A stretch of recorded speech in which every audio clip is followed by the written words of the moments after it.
दोस्तों शालोम, यह नया नियम सीधा हिब्रू भाषा से अनुवादित है।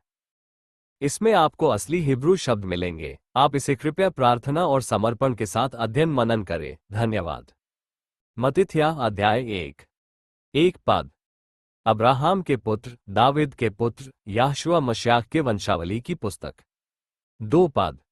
अब्राहम ने यित्सखक को जन्म दिया, यित्सखक ने याकूब को जन्म दिया, और याकूब ने यहूदा और उनके भाइयों को जन्म दिया।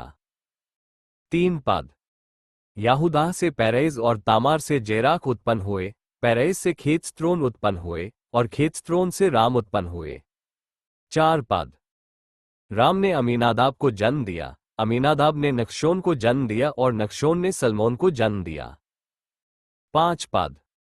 सलमोन ने बोएस को जन्म दिया, बोएस ने ओबेद को जन्म दिया, और ओबेद ने यिशाय को जन्म दिया।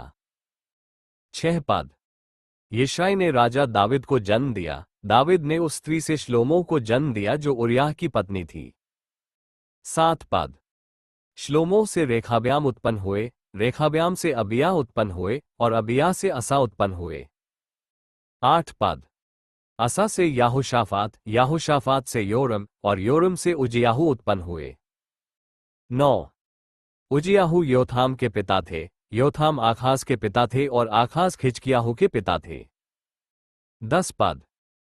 खिजकियाहू ने मेनाशेह को जन्म दिया, मेनाशेह ने अमोन को जन्म दिया, और अमोन ने योशियाह को जन्म दिया। 11 पद। बबेल के निर्वासन के दौरान योशियाह ने यखन्याहू और उनके भाइयों को जन्म दिया। 12 पद। जब उन्हें बबेल ले जाया गया तो यखन्याहू ने शयालतीएल को जन्म दिया, और शयालतीएल ने जरूब्बबेल को जन्म दिया। 13 पद। जरूब्बबेल ने अबेहुद को जन्म दिया, अबेहुद ने एलयाकिम को जन्म दिया, और एलयाकिम ने अजूर को जन्म दिया। 14 पद। अजूर से जदोक, जदोक से याकीन, और याकीन से एलीहुद उत्पन्न हुए। 15 पद। एलीहुद ने एलियाजर को जन्म दिया, एलियाजर ने मथान को जन्म दिया, और मथान ने याकूब को जन्म दिया। 16 पद। याकूब ने योसेफ को जन्म दिया जो मिर्याम के पति थे, जिनसे याशुआ का जन्म हुआ, जिन्हें मशाख कहा जाता है। 17 पद।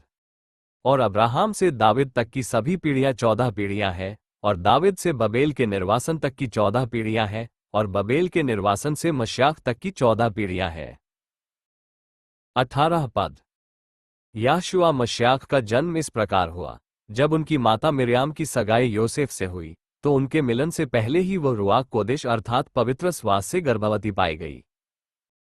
19 पद। क्योंकि योसेफ की पत्नी धर्मी थी और वे उन्हें अपमान से बचाना चाहते थे, इसलिए उन्होंने उन्हें चुपके से भेजने का फैसला किया। 20 पद। जब वे अभी इस बारे में सोच ही रहे थे, तभी याहवाह के एक दूत स्वप्न में उनके सामने प्रकट हुए और कहा, हे दाविद के पुत्र योसेफ, मिर्याम को अपनी पत्नी के रूप में स्वीकार करने से भयभीत मत होइए, क्योंकि जो बच्चा उनके गर्भ में है वे रुआक कोदेश अर्थात पवित्र श्वास से है। 21 पद। वे एक पुत्र को जन्म देगी, और आप उनका नाम याशुआ रखोगे, क्योंकि वे अपने लोगों को उनके पापों से बचाएंगे। 22 पद।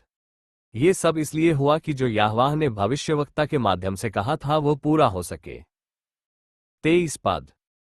कि देखो, एक अलमाह अर्थात जवान स्त्री गर्भवती होगी और एक पुत्र को जन्म देगी, और उनका नाम इमानुएल अर्थात एलोहिम हमारे साथ रखेगी। 24 पद।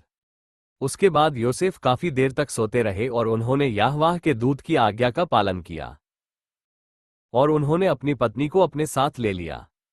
25 पद। और वे उनके साथ तब तक रहे जब तक उन्होंने एक पुत्र को जन्म नहीं दिया, और उन्होंने उनका नाम याशुआ रखा।